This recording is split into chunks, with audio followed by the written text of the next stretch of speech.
দেশের সার্বিক পরিস্থিতি এর বিবেচনায় হেফাজতে ইসলাম বাংলাদেশের কেন্দ্রীয় কমিটির কিছু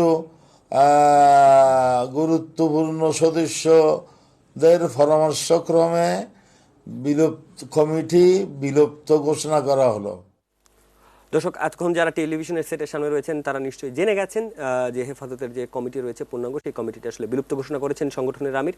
এবং এই বিষয়ে আজকে সারাদিনই, গত কদিন ধরেই আসলে আলোচনা চলছিল এবং আজ সারাদিনও বেশ কিছু গণমাধ্যমে এবং সব গণমাধ্যমে আসলে খবর এসেছিল সেই আপডেটের। এবং সেই বিষয়ে আজকে আমাদের সাথে কথা বলবার জন্য আজকে আমাদের সাথে যুক্ত হয়েছেন ভার্চুয়ালি সাংবাদিক জাহিদুল হাসান পিন্টু। পিন্টু ভাই, আপনাকে স্বাগত জানাচ্ছি নিউজ গ্যালারিতে। ধন্যবাদ। প্রথমেই এই যে হেফাজতের কমিটি বিলুপ্ত ঘোষণা, এই সিদ্ধান্তটিকে আসলে কিভাবে দেখছেন? ধন্যবাদ এটিএন নিউজকে, ধন্যবাদ আপনাকে, এটিএন নিউজের দর্শককেও। দেখেন, এটা আকস্মিক মনে হচ্ছে না, এই কারণে গত কয়েকদিন ধরে আমরা শুনতে পাচ্ছিলাম হেফাজতের ভেতরেও একটা চাপ সৃষ্টি হচ্ছে। বাইরে থেকে যে চাপটা হচ্ছে, হ্যাঁ, সেটা তো আমরা দেখতেই পাচ্ছি যে এই পর্যন্ত ১৯ জন নেতা, মানে হেফাজতের নেতাকে আটক করা হয়েছে, বেশ কয়েকজন রিমান্ডেও আছে। তাদেরকে আটকের শুধু না, আরো কয়েকজনকে আটক করা হবে। এরকম প্রায় ৩৪-৩৫ জনের একটা তালিকা হয়েছে, যাদের উস্কানিতে এই যে কিছুদিন যে নাশকতা হলো, বিশেষ করে ভারতের প্রধানমন্ত্রীর আগমনকে কেন্দ্র করে যে ঘটনাগুলো ঘটল, তারপরে আপনার আরো ২০০ থেকে ২৫০ ব্যক্তির তালিকা হয়েছে যারা ওয়াজের নামে মূলত উস্কানি দেয় রাষ্ট্রদ্রোহ বা নারী বিদ্বেষী অথবা আপনার গণতন্ত্রের বিরুদ্ধে। এই মানুষগুলোকেও চিহ্নিত করা হচ্ছে। এটা হলো আপনার বাইরে থেকে একটা চাপ, সরকারের চাপ বা প্রশাসনের চাপ। এই চাপটা, এর মধ্যে হেফাজতের ভেতরেও একটা চাপ হচ্ছে, সেটা হলো যে কয়েকজন ব্যক্তির মানে অপকর্মের দায় কেন হেফাজত নেবে। বিশেষ করে মামুনুল হক যে ঘটনাগুলো ঘটিয়েছে, এটা তো এখন মানে উনি নিজেই ভিডিও বার্তায় স্বীকার করে নিয়েছেন। উনি এই যে বিয়ে নিয়ে যেই ঘটনাগুলো, যেটা হেফাজতকে দিয়ে শরীয়ত সম্মত বলে বলানোর চেষ্টা করা হয়েছে, সেটা হেফাজত নিজেও জানে যে এই ঘটনাটা ওনার নৈতিক স্খলন ঘটেছে। হেফাজতের ভেতরে একটা অভ্যন্তরীণ তদন্ত কমিটিও হয়েছে ৩ সদস্যের, তারাও মনে করে যে নৈতিক স্খলন মামুন ঘটিয়েছে। আবার তাকে বহিষ্কারও করতে পারছে না, কারণ তার অনুসারী হেফাজতের ভিতরে অনেক রয়েছে। তো হেফাজতে ইসলামটা কি, এটা যদি আপনি একটু বোঝার চেষ্টা করি, যে ওনারা দাবি করেন অরাজনৈতিক সংগঠন। হ্যাঁ, অরাজনৈতিক সংগঠন মানে আপনার নিবন্ধন নাই ধরেই নিলাম, কিন্তু তাদের কর্মকাণ্ড বক্তব্য তো সম্পূর্ণ রাজনৈতিক। শুধু তা না, এই সংগঠনটির ১৫১ সদস্যের আজকে যেটা হেফাজতের আমির বিলুপ্ত ঘোষণা করলেন, এই কমিটির ১৫১ সদস্যের মধ্যে ৮৫ জন, তার মানে হলো অর্ধেকের বেশি, সরাসরি রাজনীতির সঙ্গে যুক্ত। কোনো না কোনো রাজনৈতিক দলের নেতা, কোনো না দলের মহাসচিব, নায়েবে আমির, এই সমস্ত নেতা এই আপনার হেফাজতের অন্তর্ভুক্ত। তাদের মধ্যে জমিয়ে উলামায়ের আছে আপনার ৩৩ জন। এই মামুনুল হকের যে দল, তার আছে ১৮ জন। এই হেফাজতের সাথে সংশ্লিষ্ট এমন নেতা কর্মীর ৫টি রাজনৈতিক দল বিএনপির নেতৃত্বাধীন জোটের অংশ। তার মানে বিএনপির ২০ দলীয় জোটের অংশ কয়েকটি রাজনৈতিক দলের নেতা হেফাজতেরও নেতা। সেক্ষেত্রে তাদের একটি রাজনৈতিক ভূমিকা থাকবেই। এটা আমি আপনি যতই বলি বা শুনি যে এটা অরাজনৈতিক সংগঠন, যখন ব্যক্তিগুলো রাজনৈতিক, তাদের আচার আচরণ কর্মকাণ্ড রাজনৈতিক হবে। আবার যখন তারা বিরোধী রাজনৈতিক দল শিবিরের সঙ্গে যুক্ত, তখন বিরোধী রাজনৈতিক দলেরও একটা প্রভাব তাদের কার্যক্রমে বিস্তার করবে, এটা স্বাভাবিক। সেই কাজগুলো বা সেই বিরোধী রাজনৈতিক দলের মতকে নিয়ে অথবা মত ছাড়াও, তারা নিজেরা যেহেতু বিরোধী রাজনৈতিক দলের অংশ, তো তাদের কর্মকাণ্ড সরকারের বিরুদ্ধে যাবে। তো হেফাজতকে যারা ওন করে, যারা প্রকৃতই আপনার ইসলামকে ঘিরে ইসলামের হেফাজত করতে চায়, রাজনীতিকে এখানে যুক্ত করতে চায় না, তারা নাখোশ। তারা তারা মামুনুলের এই কর্মকাণ্ডে কেন দায় নেবে? এই কারণে ভিতরে একটা চাপ সৃষ্টি হচ্ছিল। তারপরে দেশের মানুষও তাদের কর্মকাণ্ডে যে ক্ষুব্ধ হয়েছে, এটাও তারা অনুধাবন করতে পেরেছে, কিন্তু স্বীকার করছে না। জি, আজকে আজকে আরো এই ঘটনার তো আরো আপডেট রয়েছে। আজকে কওমি মাদ্রাসাগুলো আসলে তারা আর রাজনীতির সাথে যুক্ত থাকবেন না, এরকম একটা ঘোষণা দিয়েছেন। এবং যারা আসলে বৈঠক করেছেন, যে লিস্টটি রয়েছে, সেই বৈঠকের মধ্যে বেফাকের মহাসচিব, বর্তমান মহাসচিব মাওলানা মাহফুজুল হক, মানে মাহমুদুল হকের ভাই, তিনিও আসলে আছেন। আমরা তাদের ক্ষমতার কেন্দ্র দিয়ে পারিবারিকভাবেও আমরা রিপোর্ট দেখেছি, আমরা নিজেরাও ইনভেস্টিগেশন করে দেখেছি যে তাদের পরিবারের মধ্যেও এটা নিয়ে দ্বন্দ্ব রয়েছে। এর মধ্যে কওমি মাদ্রাসাগুলো যে অরাজনৈতিক হবে বলে ঘোষণা দিল, এইটা কি সামগ্রিক ঘটনাটাকে, এবং তারা কিন্তু বলছে তাদের যে 6 দফা ছিল আজকে, সেই 6 দফায়ও তারা উল্লেখ করেছে যে তারা আসলে তাদের যে নেতাকর্মীরা আটক হয়েছে তাদেরকে মুক্তির আহ্বান জানিয়েছে। কোনো রকমের কোনো এমনি সময় গত কদিন ধরে তাদেরকে যেরকম হুমকি ধুমকি দিতে দেখা গেছে, আজকে একদম সেখান থেকে ইউটার্ন। তো এই ইউটার্নটা কি এক ধরনের এসকেপ নেওয়া? দেখেন, এটার জন্য আমাদের আরো কিছুদিন অপেক্ষা করতে হবে, কারণ হেফাজত আজকে যা বলেছে আগামীকাল সেই জায়গা থেকে যে সরে আসবে না, এই নিশ্চয়তা আমরা পাচ্ছি না। কারণ অতীতে তারা এই ধরনের ঘটনা মানে ঘটিয়ে আর করবে না বলে আবারও করেছে। এখন আজকে যেই কমিটিটা সিদ্ধান্ত নিয়েছে, এটা হলো আপনার কওমি মাদ্রাসার বোর্ডগুলোর সর্বোচ্চ নীতি নির্ধারণী ফোরাম, স্থায়ী কমিটি বলতে পারেন। তারা যে সিদ্ধান্তটা নিয়েছে, এই সিদ্ধান্তগুলো সবাই মানবে কিনা এটা পর্যবেক্ষণের একটা বিষয় আছে। আর এই সিদ্ধান্তগুলো নিয়েছেও এক ধরনের, আপনি যেটা বললেন, হ্যাঁ, এটাও একটা সরকারের চাপ, মানুষের চাপ। এখন মাদ্রাসাগুলোর উপরেও সাধারণ মানুষও বিরক্ত হতে শুরু করেছে, বিশেষ করে তারা যেই নাশকতাগুলো সারা দেশে করেছে, এগুলো তো দেখেছে মানুষ। এই যে তারপরে তারা চলে মানুষের টাকায়, মানুষের দান খয়রাতের উপর। একটা চাপ সৃষ্টি হচ্ছে যে মানুষ যেন এই আগামী ঈদে তাদেরকে এমন দান খয়রাত না করে। তো মানুষ যদি দান খয়রাত না করে, তারা আরেকটা বিপদে পড়বে। তারপরে সরকার বিভিন্ন সময় তাদেরকে নানান রকম সুবিধা দিয়েছে, তাদের স্বীকৃতি দিয়েছে, মেইন স্ট্রিমে তাদের নিয়ে আসার চেষ্টা করেছে। এর পরেও তারা যে ঘটনাগুলো ঘটাচ্ছে, সরকার যদি আবার ক্ষুব্ধ হয়ে ওঠে, যে ক্ষুব্ধটা হয়ে তাদের আটক করা শুরু করছে, এরপরে যদি আপনার কওমি মাদ্রাসাগুলোর উপর এমন ক্র্যাকডাউন হয়, সেই জায়গা থেকে ওই যে বললাম যে শব্দটা, প্রকৃত অর্থে যারা ইসলামের হেফাজত করতে চান, তারা বুঝতে পেরেছে যে হেফাজতের এই নেতাদের দ্বারা যদি পরিচালিত হয়, তাহলে কওমি মাদ্রাসাগুলোর ভবিষ্যৎ অন্ধকার হয়ে যাবে। যে কারণে দেশের আলেম ওলামারা মিলে হেফাজত মুক্ত কওমি মাদ্রাসা করতে চেয়েছে। এইটা বুঝতে পেরে আবার হেফাজতের আমির বাবুনগরী আজকে এই যে কয়েকজনের সাথে বসে, কেন্দ্রীয় কমিটির মিটিং ছিল না, সূরা কমিটির মিটিং ছিল না, কয়েকজনের সাথে বসে উনি একরকম বাধ্য হয়েছেন যে বিলুপ্ত ঘোষণা করতে। আপনি যেটা বলছেন এখন সেইটাই আসি। সেটা আমি কেন এখনই বলছি যে এটা পার্মানেন্ট কোনো সিদ্ধান্ত না মনে হয় কেন, এই যে একটা অভিযোগ আছে সরকার যে আপনার হেফাজতকে তোষণ করে, যে কথাগুলো আমরা বলি। দেখেন 2013 সালের ওই ভ্যান্ডালিজমের পরে, মানে শাপলা চত্বরের ঘটনার পর, তারা প্রশাসনকে কথা দিয়েছিল যে আর কোনোদিন তারা এই রকমের নাশকতা বা তাণ্ডব চালাবে না। আপনি দেখেন 2013 সালের পর এই ধরনের তাণ্ডব কিন্তু আর এই দেশে হেফাজত ঘটায়নি। কিন্তু এবার এসে যখন আবার ঘটালো, ওই প্রশাসন যাদেরকে তারা কথা দিয়েছিল আর ঘটাবে না, তারা দেখলো যে না, এরা তো সত্যি কথা বলে না বা কথা দিয়ে কথা রাখে না, এখন সব অ্যারেস্ট করা শুরু করবে। এখন আবার এসে তারা সরকারের কাছে ধর্ণা দিচ্ছে, স্বরাষ্ট্রমন্ত্রীর বাসায় যাচ্ছে।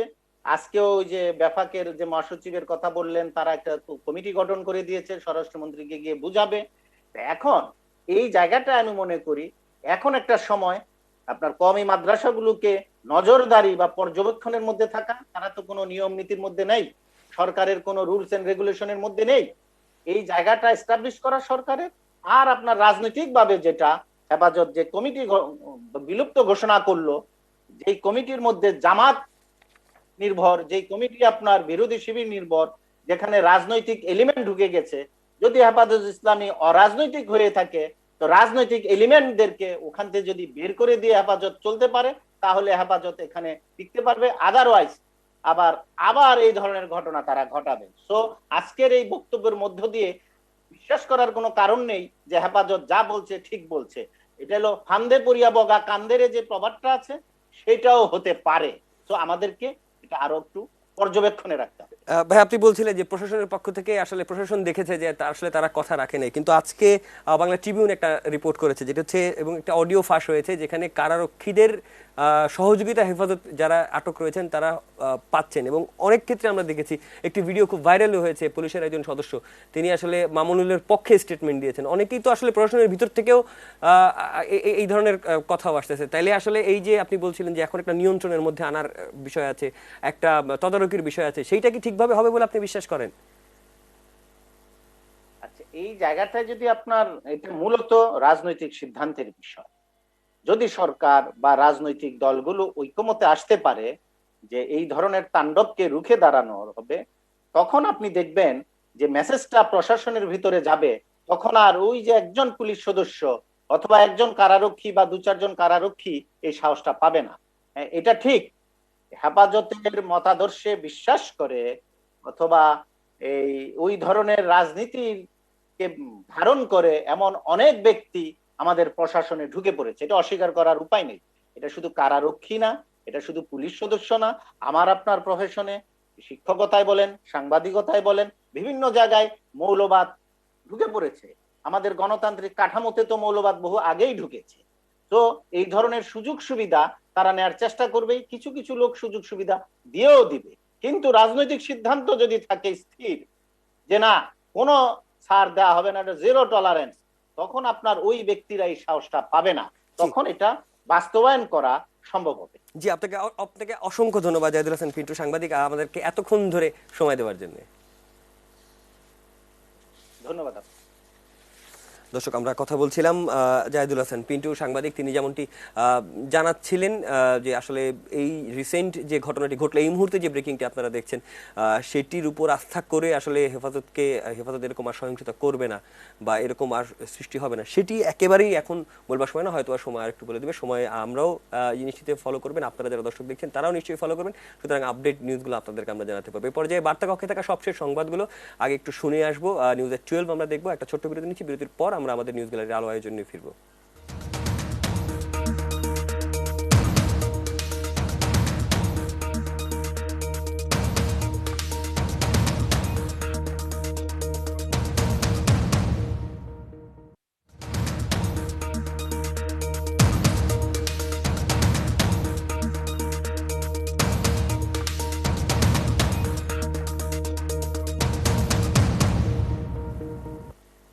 স্বাগত নিউজ গ্যালারিতে। আমি সাদাত হাবিব সেতু আছি আপনাদের সাথে গোটা সময়। এবং স্বাভাবিকভাবে দর্শক, এই মুহূর্তে করোনার মহামারী পার্শ্ববর্তী দেশ ভারতের যে চিত্র আমরা দেখতে পাচ্ছি, আমাদের আজকে আবারও 101 মৃত্যুর সংখ্যাটা যখন হলো, তখন স্বাভাবিকভাবে আমরা এক ধরনের আতঙ্কে রয়েছি। সেই আতঙ্কের মধ্যে একটু খানিকটা হলেও স্বস্তির একটা বাতাস সংবাদ আপনাদেরকে আমি দিতে চাই যে বিশ্বজুড়ে 100 কোটির বেশি করোনার টিকার ডোজ কিন্তু ইতিমধ্যেই দেওয়া হয়েছে।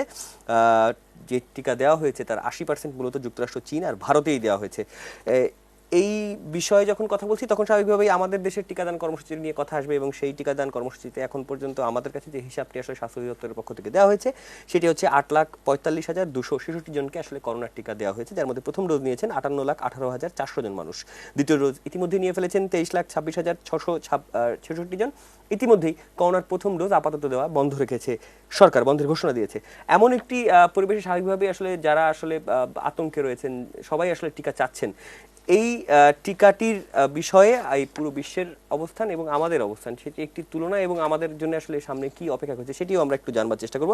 আমাদের সাথে ভার্চুয়ালি দুজন অতিথি আজকে যোগ দিয়েছেন। একজন কানাডা থেকে যোগ দিয়েছেন, কানাডা প্রবাসী অণুজীব বিজ্ঞানী ও কলামিস্ট ডক্টর শোয়েব সাইদ আমাদের সাথে রয়েছেন, এবং জনস্বাস্থ্য বিশেষজ্ঞ পাবলিক হেলথ ফাউন্ডেশনের নির্বাহী পরিচালক ডক্টর তৌফিক জোয়ারদার আমাদের সাথে রয়েছেন। আপনাদের দুজনকেই নিউজ গ্যালারিতে স্বাগত জানাচ্ছি। ধন্যবাদ। আমি প্রথম প্রশ্নটি আসলে ডক্টর শোয়েব সাইদের কাছে যেতে চাই। পুরো বিশ্বে আসলে করোনার ভ্যাকসিন নিয়ে এক ধরনের মেকানিজমও চলছে, মানে কে ভ্যাকসিন পাবে কে ভ্যাকসিন পাবে না, সেটি নিয়ে এক ধরনের ধূম্রজাল সৃষ্টি হয়েছে। কোথাও কোথাও কোনো ভ্যাকসিন বন্ধ করে দেওয়া হচ্ছে, কোথাও আবার চালু করা হচ্ছে। ভ্যাকসিনের আমাদের তো যারা গ্রহীতা রয়েছেন তাদের তো আগ্রহ রয়েছে, কিন্তু মেকানিজমটিকে আসলে অন্যরকম এক ধরনের পোলারাইজ, এক ধরনের মেরুকরণ চলছে কিনা? যে ধন্যবাদ আমাকে আজকে আপনাদের সঙ্গে সংযুক্ত করার জন্য। বৈশ্বিকভাবে আসলে দুটি টার্মিনোলজি খুব এখন খুব কমন, সেটি হচ্ছে ভ্যাকসিন গ্লোবালাইজেশন, যার দ্বারা সবাই উপকৃত হবে, আরেকটা হচ্ছে ভ্যাকসিন ন্যাশনালিজম। আমি গত অগাস্ট মাস থেকেই ভ্যাকসিন ন্যাশনালিজম সম্পর্কে কথাবার্তা শুরু হয়েছে, এবং আমি বিডি নিউজ 24-এ আপনার সেপ্টেম্বরের প্রথম দিকে ভ্যাকসিন ন্যাশনালিজম নিয়ে একটা আর্টিকেল লিখেছিলাম। ওখানে আমি আসলে যে সতর্ক অবস্থানটির কথা বলেছিলাম এখন সেটি ঘটছে। এখন ভ্যাকসিন ন্যাশনালিজমের ফলে দেখেন ওই সময় ধরেন ধনী দেশগুলো যাদের রাজনৈতিক প্রভাব আছে, অর্থ আছে, তারা কিন্তু চুক্তি করে রেখে অনেক ভ্যাকসিন তারা হাতে নিয়েছিল। যেমন ধরেন 3,76,00,000 জনসংখ্যার দেশ কানাডা প্রায় 42 কোটি ভ্যাকসিনের চুক্তি করেছে। এবং আপনার ট্রাম্প প্রশাসন তখনই আপনার ভ্যাকসিন নিয়ে প্রায় $6 বিলিয়ন ইনভেস্ট করে তারা ভ্যাকসিনের চুক্তি করেছে, এবং তাদের তখনকার চুক্তিটি ছিল মূলত অ্যাস্ট্রাজেনেকার সঙ্গে, যদিও অ্যাস্ট্রাজেনেকা ইউএস এখন পর্যন্ত অনুমোদিত হয়নি। অর্থাৎ ধনী দেশগুলি তাদের সমস্ত শক্তি প্রয়োগ করেছে ভ্যাকসিনগুলো সংগ্রহ করার জন্য। অপরদিকে আপনার বিশ্ব স্বাস্থ্য সংস্থা তখন থেকে চিৎকার করছিল যে এটা ক্যাটাস্ট্রফিক একটি অ্যাক্ট হতে যাচ্ছে, গরিব দেশগুলি ভ্যাকসিন পাবে না, এবং আসলে তাই হচ্ছে। ভ্যাকসিন নিয়ে আপনার বৈশ্বিক অবস্থা কিন্তু কখনোই ভালো ছিল না। আপনি 2009 সালের সোয়াইন ফ্লুতে আমাদের 3 লাখ মানুষ মারা যায়, তখনও কিন্তু ভ্যাকসিন ধনী দেশগুলো দখলই ছিল, এবং তারা বলছিল তাদের উদ্বৃত্ত থেকে 10% ভ্যাকসিন তারা গরিবদের দেবে, যেটি তারা কখনোই দেয়নি। 1996 সালে যখন আপনার ওই HIV ভাইরাসের অ্যান্টিভাইরাল ড্রাগ বের হলো, সেটা কিন্তু আফ্রিকার সবচেয়ে উপদ্রুত এলাকায় পৌঁছতে ওটা লেগেছিল 7 বছর। ফলে ধরেন এই সমস্যার কারণেই মেলিন্ডা ফাউন্ডেশন, বিল গেটস এবং আরো যারা ধনী তারা কিন্তু এগিয়ে এসেছিল, এবং যার ফলে অন্যবারের মতো এত কঠিন না হলো ভ্যাকসিন জাতীয়তাবাদ আমাদেরকে হার্ট করছে। কিন্তু হার্ট করছে আমরা যারা পাচ্ছি না তাদের কাছে এটি খারাপ, কিন্তু যারা পাচ্ছে তাদের কাছে কিন্তু রাজনৈতিক সরকার, যেমন কানাডা, ইউএস, যুক্তরাজ্য, তাদের রাজনৈতিক সরকার নিজের দেশে টিকে থাকার জন্যই তাদের জাতীয়তাবাদের নেরু ন্যাশনালিজমে আশ্রয় তাদের নিতে হয়েছে। এটা একটি ব্যালেন্স থাকা দরকার ছিল, যে ব্যালেন্সটির কথা কিন্তু সবাই বলছিল যে গণহারে ভ্যাকসিন না দিয়ে আপনার বিশ্বব্যাপী ফ্রন্টলাইন ওয়ার্কার তাদেরকে ভ্যাকসিন দেওয়ার, কিন্তু এই চুক্তিতে আসা আসলে খুব কঠিন, কারণ যারা ভ্যাকসিন কিনে রেখেছে তারা চাপ দিচ্ছে। আপনি জানেন যে 2 দিন আগে ইউ অ্যাস্ট্রাজেনেকার বিরুদ্ধে সু করতে চাচ্ছে ভ্যাকসিন না পাওয়ার কারণে। সু করে লাভ খুব একটা হবে না, কিন্তু যেটা হচ্ছে যে ভ্যাকসিন নিয়ে কারাকারিতে আমরা কিন্তু ক্ষতিগ্রস্ত হচ্ছে, এবং ক্ষতিগ্রস্তের পালায়, এবং সবচেয়ে বেশি ক্ষতিগ্রস্ত হচ্ছে অ্যাস্ট্রাজেনেকাটি, যেটি কোভিশিল্ড নামে আমরা আমাদের বাংলাদেশে নিয়েছি। কোভিশিল্ড প্রথমে ভারত একটু ওপেন করে দিয়েছিল, এটাকে আমরা জোট নিরপেক্ষ ভ্যাকসিন বলতে পারি, যেহেতু এটি সরবরাহ এবং সাপ্লাই চেইনে এটি একটি সহজ ভ্যাকসিন ফাইজার এবং মডার্নার চাইতে। ফলে এই ভ্যাকসিনটি এখন টার্গেটে পরিণত হয়েছে বৈশ্বিক রাজনীতির। ফলে অনেক ঝামেলা হচ্ছে। ভ্যাকসিনটি যত দ্রুত আমাদের পাওয়া যেত সুবিধা হতো, কিন্তু আপনার জানেন যে ভারত তার বর্তমান কোভিড ঢেউয়ের কারণে এটি তারা আপাতত বন্ধ করে দিয়েছে, এবং একটি বৈশ্বিক সমস্যার মধ্যে আমরা পড়ছি। এখন ভ্যাকসিন জাতীয়তাবাদ নিয়ে আমরা যতই নিন্দা করি আর সমালোচনা করি, এই বিষয়টি কিন্তু যারা এটার ক্ষমতা আছে কন্ট্রোল করা, তারা কন্ট্রোল করছে, এখান থেকে বের হওয়ার সুযোগ নেই। কিন্তু প্রত্যেকটি দেশের উচিত তাদের বিভিন্ন সোর্স দেখা। বাংলাদেশের উচিত কোভিশিল্ডের উপর নির্ভর না করে আরো অন্য কোন জায়গা থেকে ভ্যাকসিন আনা যায় কিনা। শোয়েব ভাই, আমরা ওই প্রশ্নটা একটু পরে যেতে চাই। আমাদের সাথে ডক্টর তৌফিক জোয়াদ্দার রয়েছেন, জনস্বাস্থ্য বিশেষজ্ঞ। আমরা তার কাছে একটু আমাদের দেশের ভিতরের অবস্থানটা জানতে চাই। তৌফিক জোয়াদ্দার ভাই, আমার কাছে যে ইনফরমেশনটি রয়েছে সেটি হচ্ছে যে যুক্তরাষ্ট্রে 22 কোটি দেওয়া হয়েছে, যুক্তরাজ্যে 12 কোটি দেওয়া হয়েছে, মানে মোট জনসংখ্যার 49%, 42%। চীনেরটা আসলে শতাংশ করে লাভ নেই, অর্থাৎ অনেক মানুষ, ভারতেরটাও সেরকম। ইসরায়েলের প্রতি 10 জনে 6 জন টিকা পেয়েছেন। সংযুক্ত আরব আমিরাতের 51% মানুষ টিকা পেয়েছেন। এই সময় দাঁড়িয়ে যখন প্রথম ডোজটা আসলে বন্ধ হয়ে যায় আসলে মানে কেউ ইচ্ছা করে করেছে বিষয়টা তা না, কিন্তু মানুষের মধ্যে তো এক ধরনের চিন্তা চলে আসছে। আমরা কিছুদিন আগে রিপোর্ট করেছি, আমি নিজেই রিপোর্টটি করে তৈরি করেছিলাম, এবং সেখানে জনস্বাস্থ্য বিশেষজ্ঞরা বলছিলেন যে যারা অক্সফোর্ড অ্যাস্ট্রাজেনেকার প্রথম টিকাটি নিবে তারা চাইলে মিক্স করে আবার স্পুটনিক 5ও নিতে পারে। এটি আসলে কতটুকু স্পষ্ট, এবং এই মুহূর্তে টিকাদান কর্মসূচি আসলে কতটুকু ঝুঁকির মধ্যে আছে বাংলাদেশের? দুটো প্রশ্ন। আমি সহজ এবং ছোট প্রশ্নটির উত্তর আগে দিই, যেটা পরে আপনি করেছেন, যে একটা মিক্স অ্যান্ড ম্যাচ করে যে এই ভ্যাকসিন দেওয়ার বিষয়টি বলা হচ্ছে, এটা এখনো সায়েন্টিফিক ভাবে প্রতিষ্ঠিত না। এটা একটা কনসেপচুয়াল একটা থিঙ্কিং, যে এটা হয়তো করা যেতে পারে, যেহেতু দুটো ভ্যাকসিনই একই ধরনের কাজ করে, আমাদের ইমিউন সিস্টেমকে সে উজ্জীবিত করে, বুস্ট আপ করে, তারপরে ইমিউনিটিটা মানে অ্যান্টিবডি ডেভেলপ করে, কাজেই একটাকে দিয়ে আরেকটাকে বুস্ট করা যেতে পারে। কিন্তু এটা কিন্তু সম্পূর্ণ হাইপোথেটিক্যাল, এটার কোনো ট্রায়াল হয়নি, এটার কোনো পরীক্ষা হয়নি। কাজেই এটাকে কখনোই একটি রাষ্ট্রের পলিসি হিসেবে নেয়ার সুযোগ নেই। এটা আমি বলবো যে এটা করাটা ঠিক হবে না আর কি, কোনোভাবে এটা করা ঠিক হবে না, কারণ এটার উপরে ব্যাপারে আমাদের কোনো এখনো এভিডেন্স নেই। এভিডেন্স নেই। আপনার প্রথম যে প্রশ্নটি ছিল যে আমাদের পরিস্থিতি কি, বা আমাদের নীতি নির্ধারণের ক্ষেত্রে এবং ভ্যাকসিন রোল আউটের ক্ষেত্রে যে ম্যানেজমেন্ট ইস্যু, সেগুলোর বিষয়ে যদি একটু আলোকপাত করি, তাহলে আমি বলবো যে আমরা প্রথম থেকেই আমাদের মানে একটা বড় সমস্যা হচ্ছে যে ম্যানেজমেন্টটা আমাদের সবসময় একটা দুর্বল দিক। বাংলাদেশের স্বাস্থ্য ব্যবস্থায় ম্যানেজমেন্টটা সবসময় একটা দুর্বল দিক, এবং সেটার লক্ষণ আমাদের ভ্যাকসিনেশনের ক্ষেত্রেও আমরা প্রতি পদে দেখতে পেয়েছি। যেমন মনে করেন যে ভ্যাকসিন রোল আউট করা মানে it's not just a science, it's a matter of arts too. আপনি মানুষকে কিভাবে ভ্যাকসিনের ব্যাপারে আম, জানাবেন, কিভাবে কমিউনিকেট করবেন, এই বিষয়গুলো কিন্তু গুরুত্বপূর্ণ, এবং সেই কাজগুলো আমরা সঠিকভাবে করতে পারিনি। যার দরুন দেখা গিয়েছে আমাদের যে 7 তারিখে ফেব্রুয়ারির ভ্যাকসিনেশন শুরু হয়েছে, তার পরের দিনই আমরা জাতীয় দৈনিকের প্রথম পাতায় বড় বড় করে খবর প্রকাশিত হতে দেখেছি যে একজন ভ্যাকসিন নেয়ার পরেও উনি কোভিডে আক্রান্ত হয়েছেন, একজন সচিব আক্রান্ত হয়েছেন। কিন্তু এটা কিন্তু খুব কমন সেন্স যে যেই ব্যক্তিটি ভ্যাকসিন নেয়ার পরের দিন আক্রান্ত হয়েছে, আমরা জানি যে কোভিড-19 মানে লক্ষণ প্রকাশ পেতে ইনকিউবেশন পিরিয়ড হচ্ছে 2 সপ্তাহ। তার মানে হচ্ছে ভ্যাকসিন নেয়ার পরের দিন যদি কেউ আক্রান্ত হয়ে থাকে, তার মানে তিনি আক্রান্ত আসলে 2 সপ্তাহ আগে হয়েছেন। কিন্তু সেই খবরটি যখন প্রথম পাতায় একটা দায়িত্বশীল সংবাদপত্রে চলে আসে, তখন সেটা মানুষের ভেতরে এক ধরনের নেতিবাচক চিন্তা ভাবনার জন্ম দেয়, এবং তার লক্ষণ আমরা দেখেছি বাংলাদেশের ভ্যাকসিনেশনে। প্রথম দিকে যেখানে দিনে 2 লাখ 2.5 লাখ করে ভ্যাকসিনেশন হয়েছে, শেষের দিকে এখন 10,000 করেও ভ্যাকসিনেশন হচ্ছে না। কেন হচ্ছে না? কারণ মানুষের ভেতরে সেই সচেতনতা সৃষ্টি হয়নি, আমাদের কমিউনিকেশনটা প্রপারলি হয়নি, এই জিনিসটাই বোঝা যায়। তো এগুলো হচ্ছে আমাদের সমস্যার দিক। আরেকটা সমস্যার দিক হচ্ছে এই যে আমরা মাঝপথে হঠাৎ করে একটা অনিশ্চয়তার দোলচালে আমরা পড়ে গেলাম, যে আমরা দ্বিতীয় ডোজ পাবো কি পাবো না, আমাদের আছে কি নেই, এটা নিয়ে পরস্পর বিরোধী মন্তব্য আমাদের স্বাস্থ্যের যারা নীতি নির্ধারক আছেন স্বাস্থ্য ব্যবস্থার, তাদের মুখ থেকেই শোনা গিয়েছে, যারা দায়িত্বশীল ব্যক্তিরা তাদের মধ্যে থেকেই শোনা গিয়েছে, অর্থাৎ তারা নিজেরাও কিন্তু খুব একটা নিশ্চিত নন। তারপরে আপনি দেখেন যে আমাদের দেশে ভ্যাকসিনেশনের দীর্ঘ ইতিহাস আছে। আমাদেরকে কেন একটি থার্ড পার্টিকে ব্যবহার করে ভ্যাকসিন আমাদের দেশে আনতে হলো, সেটা আমার কাছে এখনো ক্লিয়ার না। হয়তো কোনো কারণ থাকতে পারে, আমরা জানি না, বাইরের মানুষ, আমরা তো আর ওইভাবে জানি না। কিন্তু জিনিসটি আমার কাছে আর কি খুব বেশি ক্লিয়ার নয়, যে কেন আমাদেরকে আরেকটি সংগঠন বা প্রতিষ্ঠানের দ্বারস্থ আমাদের হতে হবে। কেন আমাদের তো এমন না যে ভ্যাকসিন আমাদের কাছে খুব নতুন কিছু, আমরা জানি না, তা তো নয়। জি, তৌফিক জোদার, আপনাকে অসংখ্য ধন্যবাদ। আমরা এটি নিয়ে একটা সই করেছিলাম, এবং নাজমুল হাসান পাপন তিনি নিজে আসলে উত্তর দিয়েছিলেন, ব্যাখ্যা দিয়েছিলেন, এবং তিনি আসলে ওই সময় ব্যাখ্যা দিয়েছিলেন এরকম যে আসলে এই ভ্যাকসিনেশন কার্যক্রম করতে থার্ড পার্টি থেকে আনার ব্যাখ্যাগুলো তার মতো করে তিনি আসলে দিয়েছিলেন। সেটি তো দর্শকদের সামনে রয়েই গেছে।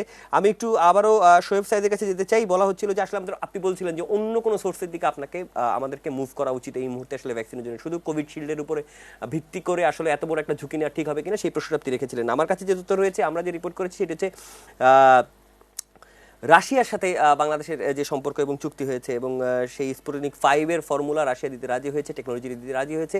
প্রশ্ন আসছে যে আসলে এটি সক্ষমতা কতটুকু আমরা করতে পারবো, এটি কি ভালো অপশন হিসেবে আপনি দেখেন কিনা শোয়েব ভাই? জি, ধন্যবাদ। দেখুন, যে কোনো ক্রাইসিস ম্যানেজমেন্টের 2টি স্টেপ থাকে। একটি হচ্ছে ইমিডিয়েট ক্রাইসিস ম্যানেজমেন্ট, আরেকটি হচ্ছে long term crisis management. And immediate crisis ম্যানেজমেন্টে আমাদের এই মুহূর্তে ভ্যাকসিন দরকার। এখন যদি আমাদের কোভিড সিচুয়েশন আগামী 2-3 বছর কন্টিনিউ করে, যখন কানাডা যেটা করছে, তারা ফিউচার ক্রাইসিস ম্যানেজমেন্ট পদ্ধতিতে যাচ্ছে। আপনি বাংলাদেশে আমরা সফল ওষুধ উৎপাদনকারী দেশ, কিন্তু আমি অনেকগুলো টক শোতে এই বিষয়টি বলেছি যে আমাদের আরএনডি খুব একটি বিস্তৃত, এবং আরএনডি ডেভেলপ তা কিন্তু নয়। আপনি স্পুটনিককে নিয়ে এসে স্বপ্ন দেখাচ্ছেন যে আমাদের ভ্যাকসিন ডেভেলপ করুন, এটা তো একটা দীর্ঘমেয়াদী ব্যাপার। সেটার জন্য লজিস্টিক থাকে। দেখুন, আমি ব্যক্তিগতভাবে একজন ইন্ডাস্ট্রিয়াল মাইক্রোবায়োলজিস্ট, সেই হিসেবে আমি জানি যে মাইক্রোবায়োলজি জিনিসগুলো ইন্ডাস্ট্রিতে উৎপাদন করতে তার সমস্যাগুলো কোথায় হয়। এগুলা ধরেন স্পুটনিককে আনতে পারেন, বাংলাদেশে উৎপাদন করতে পারেন, কিন্তু সেটি আপনার দীর্ঘমেয়াদী পরিকল্পনার অংশ হবে এবং আপনার আগামী 6 মাসে অনুমোদনের ব্যাপার আছে, কোয়ালিটি কন্ট্রোলের ব্যাপার আছে, প্রোডাকশন স্কেল আপের ব্যাপার আছে, সাকসেসের ব্যাপার আছে, ইকুইপমেন্টের ব্যাপার আছে, এগুলো অনেকগুলো বিষয় আছে। সেই বিষয়গুলো নিয়ে আপনি আমাদের যদি আমরা গ্লোব বায়োটেকের ভ্যাকসিন নিয়ে আমরা কত কথা শুনলাম, কিন্তু এখন পর্যন্ত কিন্তু সফলতার কোনো চিহ্ন নেই। আমি গ্লোব বায়োটেকের বিজ্ঞানীদের সাথে কিছু টকশো করেছি, সেই প্রশ্নগুলো ওনাদের করেছিলাম যে ওনারা আসলে আপনার কি বলে গাড়ির আগে কি ঘোড়ার আগে গাড়ি জুড়িয়ে দেওয়ার মতো একটি অবস্থা করেছিলেন। আমাদের দেশে এটাই হচ্ছে, নিউজ আসছে, আমরা উজ্জীবিত হচ্ছি, কিন্তু প্র্যাকটিক্যালি কাজ হচ্ছে না। আমাদের তৌফিক জোয়ারদার ভাই যেটি বললেন যে পরিকল্পনার যে অংশটি, সেটা হচ্ছে যে বাস্তবসম্মত পরিকল্পনা হতে হবে। আমাদের স্পুটনিক ভ্যাকসিন আসবে বাংলাদেশে, আমরা এটি পাবো, এই নিয়ে আমাদের কোনো দ্বিমত নেই, এই নিয়ে কারো দ্বিমত করার কোনো অবকাশ নেই, কিন্তু মেয়াদী ব্যাপার। এই মুহূর্তে আমাদেরকে, আমি বারবারই বিভিন্ন টকশোতে এবং লেখায় লিখেছিলাম যে আপনারা কোভিশিল্ডের উপর নির্ভর না করে চেষ্টা করুন। আমি একজন নীতি নির্ধারককে টকশোতে প্রশ্ন করেছিলাম যে ফাইজার এবং মডার্না আপনারা অ্যাটেম্প নিলেন না কেন, ওনারা ওনাদের মতো করে ব্যাখ্যা দিয়েছেন। এর বাইরেও তো আপনার চাইনিজ ভ্যাকসিন ছিল, কিন্তু আমাদের আসলে এখন যে ক্রাইসিস, ইন্ডিয়া কিন্তু আপনার আজকে ইন্ডিয়ার যে সংকটটি, অনেকেই বলছে ভেরিয়েন্ট ব্যাপারগুলিকে আসলে ভেরিয়েন্ট না তাদের গা ছাড়া ভাবের জন্য। ইন্ডিয়ার আজকে সকালে আমি একটা নিউজ পড়েছি ইন্ডিয়ার ইংরেজি নিউজ পেপারে, সেখানে কিন্তু বলা হয়েছে তাদের গা ছাড়া ভাবের একটা কারণ। আমি আপনাকে একটা এক্সাম্পল দিই, ইউকে ভেরিয়েন্ট যেটি একটি কঠিন সমস্যা তৈরি করেছিল আমাদের দেশে, হবে বলে আমরা ভাবছিলাম, কিন্তু আমাদের দেশে দেখা গেল দক্ষিণ আফ্রিকার ভেরিয়েন্ট দখল করে নিয়েছে, যদিও আইসিডি এর তথ্যের সঙ্গে আমাদের রোগ তথ্য ইনস্টিটিউট ডিফার করেছে। কিন্তু আপনি যদি দক্ষিণ আফ্রিকার ভেরিয়েন্ট বলেন, ইউকে ভেরিয়েন্ট বলেন, এই দুটি দেশ কিন্তু নিজের দেশে সংক্রমণ অনেকটাই কমিয়ে এনেছে। আপনি যদি ওয়ার্ল্ড মিটেডে ওদের গ্রাফগুলো দেখবেন, যে ওই গ্রাফ একেবারে ফ্ল্যাট হয়ে এসেছে, অর্থাৎ এদের আদি ভূমিতে তারা যদি গ্রাফটাকে ফ্ল্যাট করতে পারে, তাহলে আমাদের পক্ষে সম্ভব। সেখানে আমরা সম্ভব, আমাদের অসম্ভব হচ্ছে কারণ আমরা লকডাউনও মানছি না, স্বাস্থ্যবিধিও মানছি না, এবং ভারত কিন্তু সেই সাফারটা করছে। এবং ভারতের বর্ডার বন্ধ করাটা আমার মনে হয় খুব ভালো একটা কাজ হয়েছে, কারণ এটি আমাদের জন্য হুমকি স্বরূপ। এগুলো অনেকগুলো ফ্যাক্টর আছে, আপনার শুধু ভবিষ্যতে স্পুটনিক দিয়ে আমরা উদ্ধার করে ফেলবো ব্যাপারগুলো এইভাবে আসলে এগিয়ে যাওয়া ঠিক নয়, এটা পলিসিতে একটি অংশ। কিন্তু এখন আমাদের কি করতে, এখন এই মুহূর্তে আমাদের ভ্যাকসিন দরকার। আপনি কোভ্যাক্সের মাধ্যমে আমরা 6 কোটি ভ্যাকসিন পাবো, বারবারই আমরা সরকারের কাছ থেকে জেনেছি, কিন্তু এটারও কিন্তু এখন পর্যন্ত কবে পাবো? বৈশ্বিক রাজনীতি, বৈশ্বিক জাতীয়তাবাদ, এই আপনার কারাকারি ভ্যাকসিন নিয়ে আজ একটা সময় ভ্যাকসিন হেজিটেন্সির জন্য, যে ডক্টর তৌফিক জোয়ারদার যেটা বলছিলেন যে ভ্যাকসিন হেজিটেন্সি আমাদের দেশে ডেলিবারেটলি তৈরি করা হয়েছে এবং এটা করা উচিত নয়। এখন দেখেন এই হেজিটেন্সি কিন্তু সারা পৃথিবীতে আছে, কানাডাতেও আছে। এখন যদি কানাডার অবস্থা দেখেন, এখন কিন্তু মানুষ মডার্না, ফাইজার আর অ্যাস্ট্রাজেনেকা ভাবছে না, ভ্যাকসিনের জন্য সবাই লাইন ধরে আছে। প্রথম অনেকে অ্যাস্ট্রাজেনেকা নিবে না, ফাইজার নিবে। এখন যখন ক্রাইসিস তৈরি হয়েছে, এখন কিন্তু এই ভ্যাকসিনের চয়েস নাই, যে কোনো একটা ভ্যাকসিন পেলেই আমি বর্তে যাই। কাজে এটা সিচুয়েশন, ক্রাইসিস মানুষকে ওই পর্যায়ে নিয়ে যায়। ধন্যবাদ। জি, আপনাকে অনেক ধন্যবাদ। নানা সংবাদ, যে সংবাদগুলো আসলে মূল সংবাদের কারণে আপনার চোখে আসে না বা ঠিক মতো খেয়াল করা হয় না, কিংবা যে সংবাদটি দিয়ে আসলে আপনি শুরু করবেন টিভি দেখা, সেই আলোচনাটা নিয়ে আমরা আপনাদের সাথে থাকতে চাই। নিউজ গ্যালারিতে প্রতিদিন কালো হাজির হব, আলোচনা হবে, বিশ্লেষণ হবে, এবং আপনাদের মতামত আপনারা জানাতে পারেন ফেসবুক, ইউটিউবে, আমাদের লাইভ পেজে এটি নিউজের পেজে, নিউজ গ্যালারির পেজে, এবং এটি নিউজের ইউটিউব চ্যানেলে লাইভ হতে থাকে। সুতরাং আপনারাও যোগ দিতে পারেন এবং যোগ দিয়ে কিন্তু আমাদেরকে প্রশ্ন ছুড়ে দিতে পারেন। আমরা আমাদের যারা অতিথিরা থাকবেন তাদের কাছে আপনার প্রশ্নটি তুলে ধরবো। দর্শক, করোনা মহামারীর পরিস্থিতি আমরা সবাই জানি, যে জীবনের তাগিদে আমাদের কাল সকালবেলা যাদের বের হতে হবে, অবশ্যই আমরা সামাজিক বিধিটা মেনে চলবো এবং বারবার সাবান পানি দিয়ে হাত ধুবো, কারণ সুরক্ষার আসলে কোনোই বিকল্প নাই। ভালো থাকুন, সুস্থ থাকুন, এটি নিউজের সঙ্গে থাকুন। শুভরাত্রি।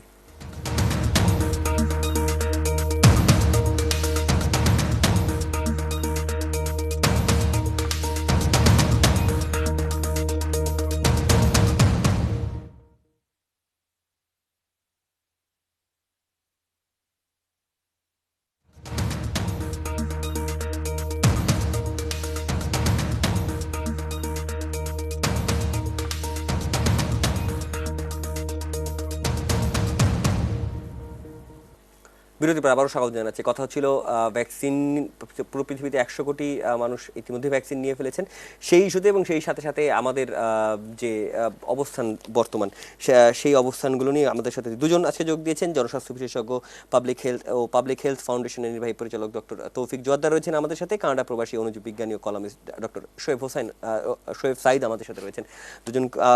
আমি এবার তৌফিক জোয়ারদার ভাইয়ের কাছে যে প্রশ্নটা করতে চাই, যে বলা হচ্ছিল যে যেটি উনি বলছিলেন যে পুরো বিশ্বে আসলে ভ্যাকসিন নিয়ে এক ধরনের ধরনের কাড়াকাড়ি চলে এসেছে। এমন সময় আমাদের হাতে আসলে এই মুহূর্তে ভ্যাকসিন নেই। সরকার চেষ্টা করছে সরকারের মতো করে। স্পুটনিক 5B নিয়ে খুব আলোচনা হচ্ছে এবং পররাষ্ট্রমন্ত্রী বলেছেন যে আসলে তাদের সাথে ঠিকঠাকভাবেই কথা হয়েছে এবং অন্যভাবেও তারা চেষ্টা করছেন। এই মুহূর্তে আসলে আর কি কি করণীয় রয়েছে বলে আপনি বিশ্বাস করেন? এই কাজটি করা উচিত ছিল আরো অনেক আগে। আমাদের ইংরেজিতে একটা কথা আছে, আমি অনেকবার বলেছি যে don't put all your eggs in the same basket. কারণ আপনি যদি এক জায়গায় আপনার ডিমগুলো সব রাখেন, একটা বাস্কেট যদি কোনো কারণে ক্ষতিগ্রস্ত হয় তাহলে আপনাকে পথে বসতে হবে। কিন্তু এই ভুলটা আমরা কেন করেছি আমরা জানি না। আমাদের দেশে সাইনোভ্যাকের একটা আসার সময়, ইনফ্যাক্ট সাইনোভ্যাক সবার আগে আমাদের সাথে যোগাযোগ করেছিল। এখানে সেকেন্ড ফেজ ট্রায়াল থেকে শুরু করে থার্ড ফেজ ট্রায়াল সবই তারা করতে রাজি হয়েছিল, কিন্তু আমাদের নিজেদের সমস্যার কারণে আমরা সেটাকে আসলে কাজে লাগাতে পারিনি এবং পরবর্তীকালে আমাদের দেশে কিন্তু আসলে ট্রায়ালটি হয়নি, অন্য কোনো ট্রায়ালও হয়নি। ট্রায়াল এই কারণে আমরা একটা উৎস থেকে কিন্তু বঞ্চিত হয়েছি। এরপরে অন্যান্য যেগুলো শোয়েব ভাইও বলছিলেন যে আরো উৎস, যেমন আমাদের ফাইজার থেকে আমরা কেন ট্রাই করলাম না, সেটাও আমাদের কাছে বোধগম্য না। কিন্তু এখন যে করা হচ্ছে এটা একটা বিলম্বিত বোধোদয় আর কি। এটা অনেক দেরিতে হলেও আমরা বুঝতে পেরেছি, এটা একটা ভালো দিক। এখন আর কি কি করার আছে, কোভ্যাক্সের সাথে আমাদের নেগোসিয়েশন চালিয়ে যেতে হবে। জনসন এন্ড জনসনের দিকে আসলে একটা জনসন এন্ড জনসনের একটা ভালো দিক, যদিও এটা নিয়ে একটু কন্ট্রোভার্সি তৈরি হয়েছে ব্লাড ক্লট ইত্যাদি নিয়ে, কিন্তু জনসন এন্ড জনসন কিন্তু আমি একটু ইন্টারফেয়ার ডক্টর তৌফিক, আজকে কিন্তু আমেরিকা গতকাল থেকে জনসন এন্ড জনসন ওপেন করে দিয়েছে। আচ্ছা আচ্ছা, তাহলে তো খুবই ভালো কথা। যে হ্যাঁ, তাহলে তো আমি যে কথাটি বলছিলাম সেটাকে আরো রিইনফোর্স করছে। সেটা হচ্ছে যে জনসন এন্ড জনসন যেহেতু সিঙ্গেল ডোজ ভ্যাকসিন, আমাদের পাবলিক হেলথ প্রফেশনালদের জন্য এটা খুবই পছন্দের একটা বিষয়, কারণ আমাদের লজিস্টিকের ঝামেলাটি আসলে অনেকখানি কমে যায়। তো এটার দিকে আমাদের আসলে হাত বাড়াতে হবে, জনসন এন্ড জনসনের দিকে। স্পুটনিক অবশ্যই ভালো, ক্যানসিনো আছে, সাইনোভ্যাক আছে, যেগুলো থার্ড ফেজ অলরেডি পাস করে গিয়েছে। সেই ভ্যাকসিনগুলো সবগুলোর দিকে আমাদের আসলে নেগোসিয়েশন করতে হবে। আমাদের কোনটা নিব কোনটা নিব না, কোনটার এফিকেসি বেশি কোনটার কম, এগুলো নিয়ে বিতর্ক করার থেকে যেখানে যেখানে সম্ভব সব জায়গায়, এবং যেগুলো সেকেন্ড ফেজ বা থার্ড ফেজের একটা অ্যাডভান্সড স্টেজে আছে আরো কিছু ভ্যাকসিন, সেগুলোর সাথেও, সেই সব কোম্পানিগুলোর সাথেও অ্যাডভান্সড মার্কেটিং কমিটমেন্ট বলে সে জাতীয় কোনো নেগোসিয়েশনে যাওয়া যায় কিনা, সেই ব্যাপারেও আমাদেরকে আসলে সচেষ্ট হতে হবে। জি, শোয়েব স্যারের কাছে, শোয়েব ভাইয়ের কাছে যেতে চাই যে ভারতের যে স্ট্রেন, সেই স্ট্রেন প্রতি বছরই মানে প্রতি 2 মাস অন্তর অন্তরে আসলে কোনো না কোনো দেশের একটা স্ট্রেনের কথা আসতেছে এবং সেই মিউটেশনের পর থেকে কিন্তু পুরো পৃথিবীতে আতঙ্ক ছড়িয়ে যাচ্ছে। এই স্ট্রেনের সম্পর্কে যদি একটু, যারা এই মুহূর্তে রয়েছেন তাদের টিভিতে টেলিভিশন দেখছেন, তারা সারাদিনই আসলে ভারতের ছবিগুলো দেখেছেন এবং আজকেও বাংলাদেশে 101 জন মারা গেছে। আমাদের পরিস্থিতি যে খুব স্বস্তিকর সেটিও তো না।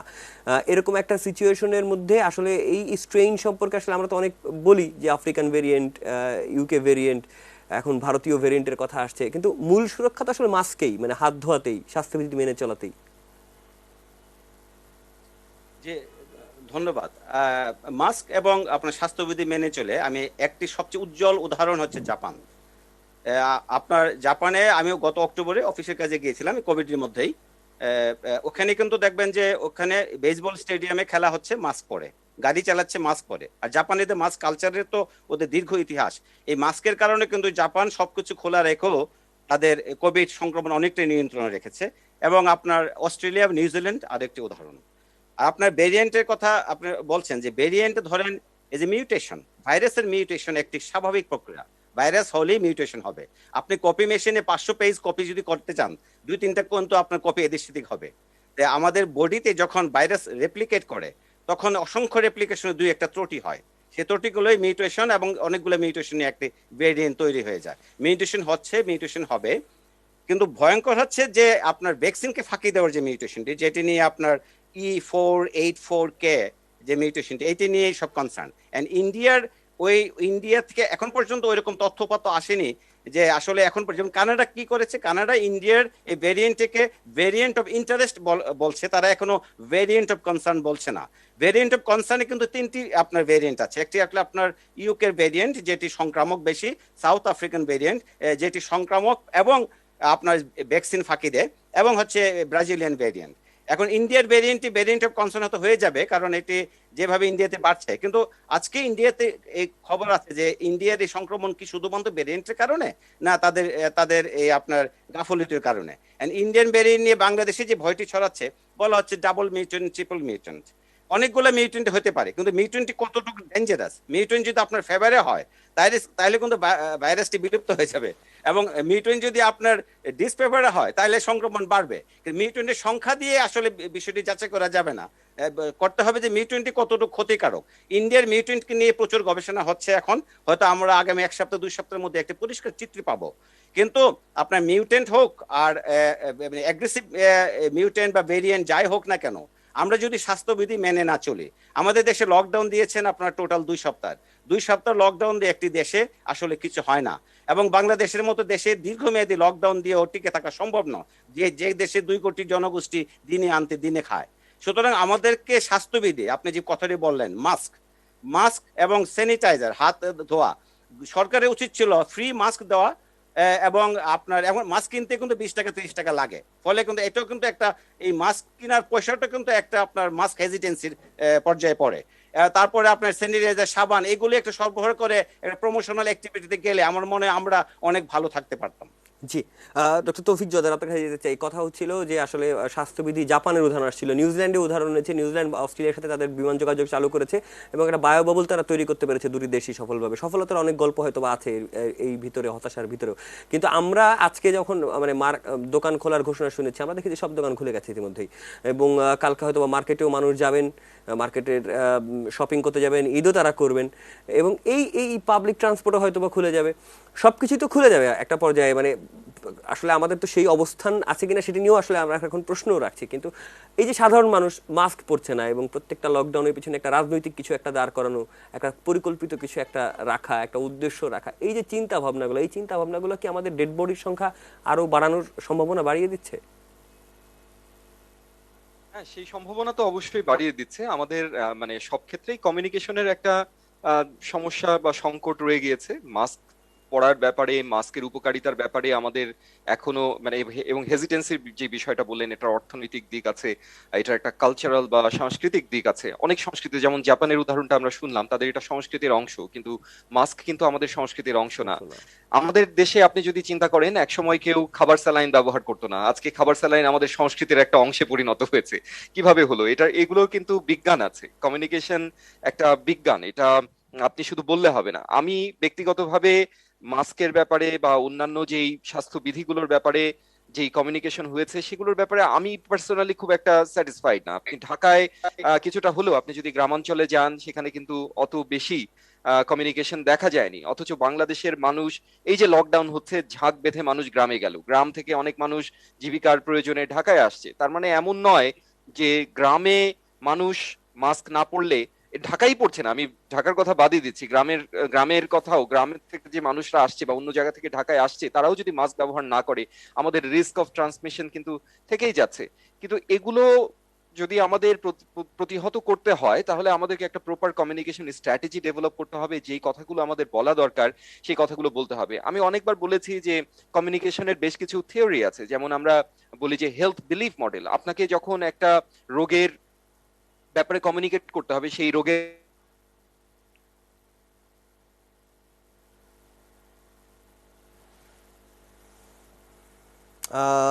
খুব সম্ভবত যান্ত্রিক ত্রুটির কারণে তৌফিক জোয়াদ্দারের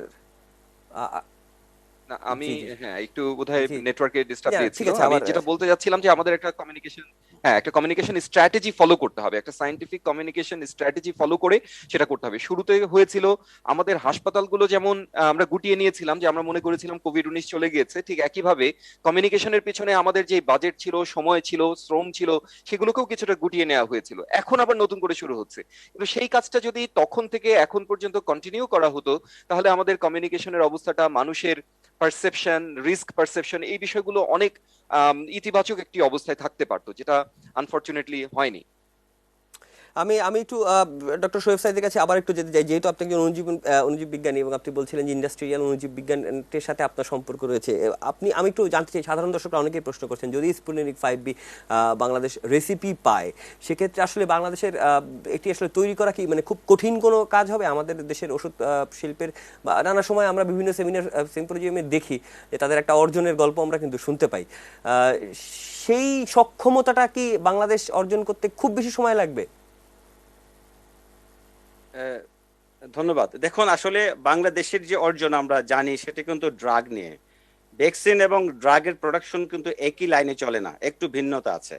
আপনি যদি দেখেন যে ইন্ডিয়াও কিন্তু ফার্মাসিউটিক্যাল অনেক বড় বড় কোম্পানি আছে, কিন্তু আমরা সেরাম ইনস্টিটিউটের কথা শুনি, সেরাম ইনস্টিটিউট কিন্তু পৃথিবীর ওয়ান অফ দ্য লার্জেস্ট আপনার ভ্যাকসিন প্রডিউসার। অর্থাৎ তাদের ভ্যাকসিন প্রোডাকশনের টোটাল ইকুইপমেন্ট গুলো তাদের আছে। তারা বিশ্বের বহু ভ্যাকসিন, তারা 150 কোটি ভ্যাকসিন তৈরি করে প্রতি বছর, কোভিড কোভিড বাদেই।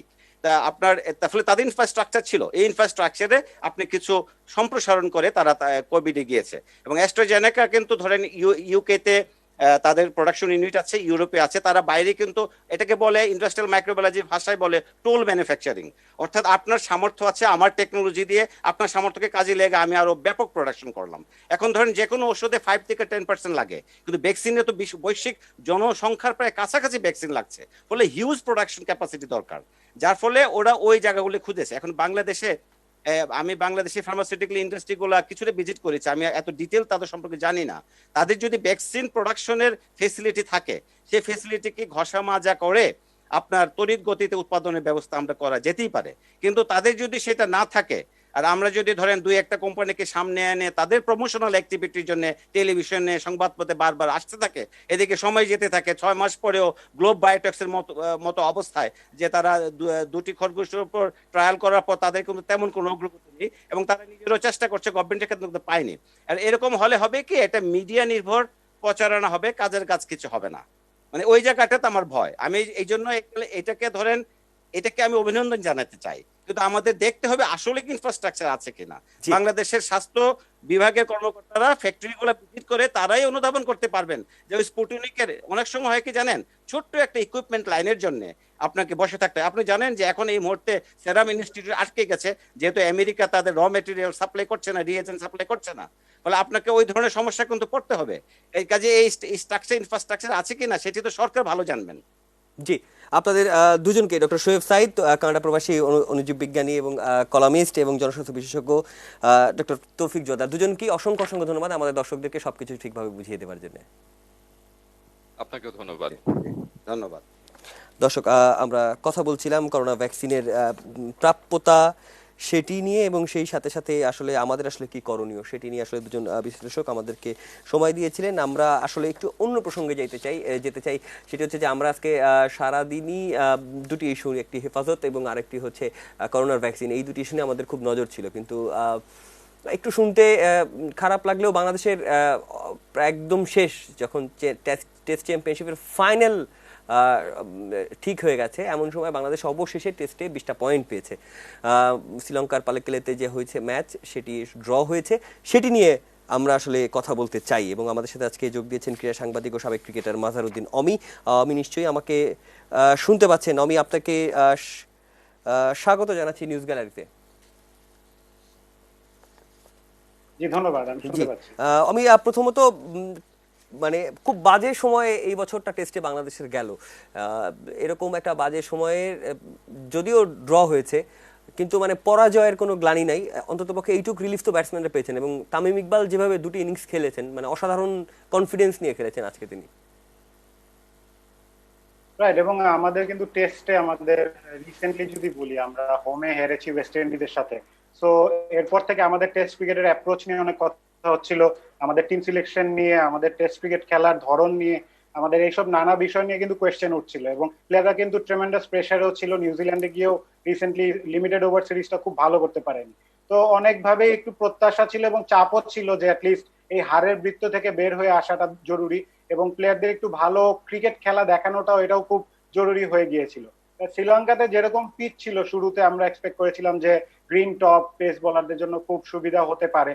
তারপরও কিন্তু বাংলাদেশের ব্যাটসম্যানরা কিছুটা চ্যালেঞ্জ নিয়েছে, এবং 6 জন ব্যাটসম্যান 5 জন বোলার, যে আমরা একটা পারফেক্ট কম্বিনেশন বলি, সেটা নিয়ে আমরা খেলেছি এবার টেস্ট ম্যাচটা।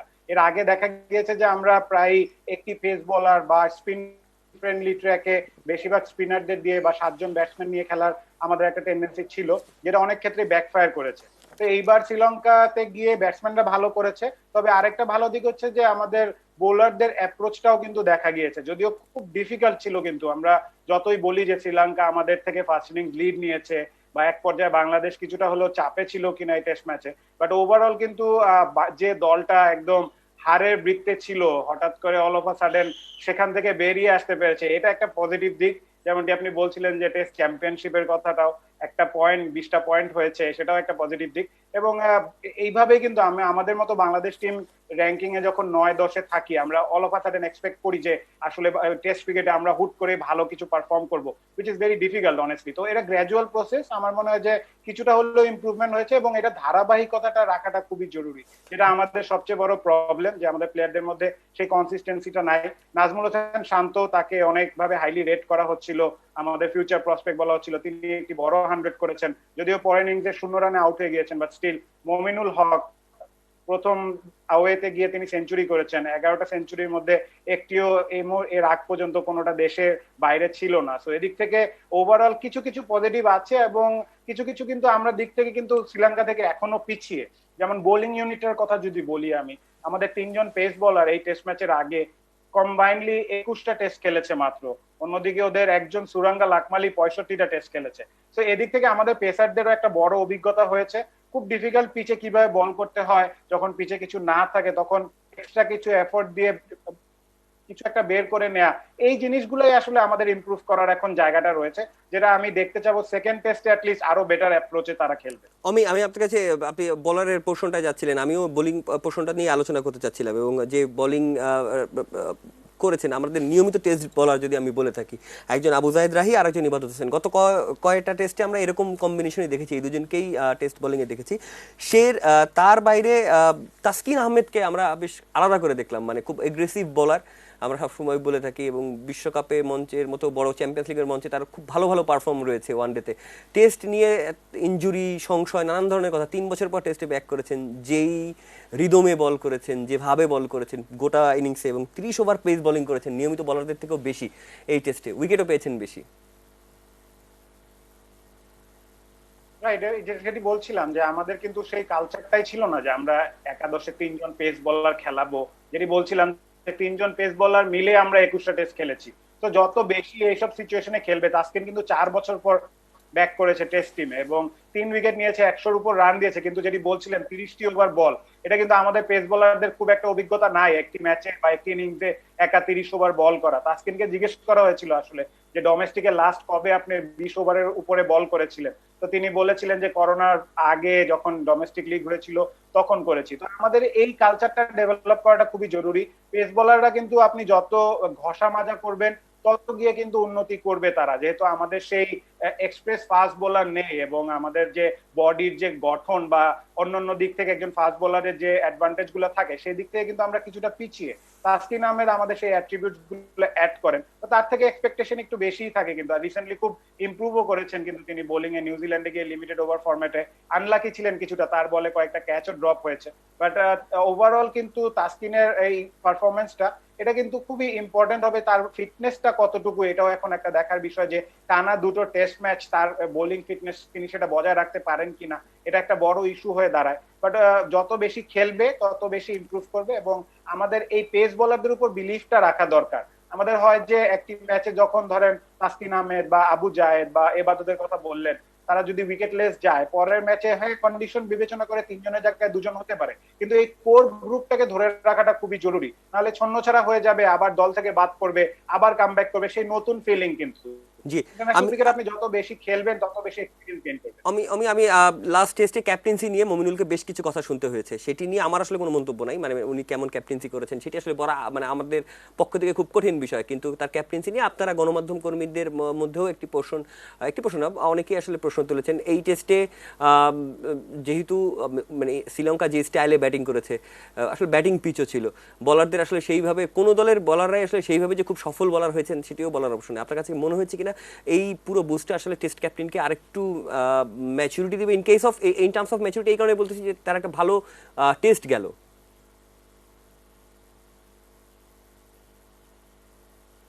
রাইট, এবং তার আন্ডারে কিন্তু এর আগে 6টা টেস্টের মধ্যে 5টিতেই হেরেছিল, তো তিনি কিছুটা প্রেসারে ছিলেন অবভিয়াসলি ক্যাপ্টেন হিসাবে। কিন্তু হ্যাঁ, আরেকটা দিক দেখতে হবে যে he is very young captain, কিন্তু মাত্র 6টা-7টা টেস্ট তার আন্ডারে হয়েছে, এবং এই 6-7টা টেস্টের একটি মাত্র টেস্টে, তাও হাফ একটা ইনিংসে, তা আমাদের বেস্ট বোলার যে সাকিব আল হাসান টেস্ট ক্রিকেটে, তিনি কিন্তু খেলেননি। তো আমাদের বেস্ট অস্ত্রটা যেন একজন ক্যাপ্টেনের কাছে না থাকবে, সেই অস্ত্রের কমতি নিয়ে তিনি যেভাবে ট্রাই করেছেন, এটাও কিন্তু আমাদেরকে বুঝতে হবে যে তাকে কিছুটা সময় দেওয়া জরুরি। আমাদের বোলিং ইউনিট কিন্তু খুব একটা এক্সপিরিয়েন্স না রিলেটিভলি, আমরা শুধু সাকিবকে যদি আলাদা করি, আমাদের কিন্তু আর তেমন এক্সপিরিয়েন্স বোলার নাই। তাইজুল ইসলাম রয়েছেন, কিন্তু এছাড়া কিন্তু ফাস্ট বোলিং ইউনিট বলি বা বোলিং ইউনিট বলি, একজন ক্যাপ্টেনের অস্ত্র যদি না থাকে না, তখন তার থেকে আসলে একজন ক্যাপ্টেন কি আর করবেন যদি তার দলের সবাই পারফর্ম না করে, যেটা গত কয়েকটা ম্যাচে আমাদের দলের ক্ষেত্রে হয়েছে। এই ম্যাচে ব্যাটসম্যানরা সবাই মিলে পারফর্ম করেছে দেখে কিন্তু একটা বড় স্কোর দাঁড় করানো সক্ষম হয়েছে, এবং ব্যাটিংটা আমাদের খুবই ইম্পর্টেন্ট। আমরা যে ম্যাচে ব্যাটিং কোল্যাপস করব, ওই ম্যাচে কিন্তু আমাদের টেস্ট ম্যাচ হারার চান্সেস খুব বেশি থাকে। আমি আপনাকে অসংখ্য ধন্যবাদ আমাদের দর্শকদেরকে আরো টুকিটাকি সবকিছু জানিয়ে দেওয়ার জন্য। ধন্যবাদ আপনাদের। দর্শক, প্রতি রাতের নানা সংবাদ, যে সংবাদগুলো আসলে মূল সংবাদের কারণে আপনার চোখে আসে না বা ঠিক মতো খেয়াল করা হয় না, কিংবা যে সংবাদটি দিয়ে আসলে আপনি শুরু করবেন টিভি দেখা, সেই আলোচনাটা নিয়ে আমরা আপনাদের সাথে থাকতে চাই। নিউজ গ্যালারিতে প্রতিদিন কালো হাজির হব, আলোচনা হবে, বিশ্লেষণ হবে, এবং আপনাদের মতামত আপনারা জানাতে পারেন ফেসবুক, ইউটিউবে, আমাদের লাইভ পেজে এটি নিউজের পেজে, নিউজ গ্যালারির পেজে, এবং এটি নিউজের ইউটিউব চ্যানেলে লাইভ হতে থাকে। সুতরাং আপনারাও যোগ দিতে পারেন, এবং যোগ দিয়ে কিন্তু আমাদেরকে প্রশ্ন ছুড়ে দিতে পারেন। আমরা আমাদের যারা অতিথিরা থাকবেন তাদের কাছে আপনার প্রশ্নটি তুলে ধরবো। দর্শক, করোনা মহামারীর পরিস্থিতি আমরা সবাই জানি, যে জীবনের তাগিদে আমাদের কাল সকালবেলা যাদের বের হতে হবে, অবশ্যই আমরা সামাজিক বিধিটা মেনে চলবো এবং বারবার সাবান পানি দিয়ে হাত ধুবো, কারণ সুরক্ষার আসলে কোনোই বিকল্প নাই। ভালো থাকুন, সুস্থ থাকুন, এটি নিউজের সঙ্গে থাকুন। শুভরাত্রি।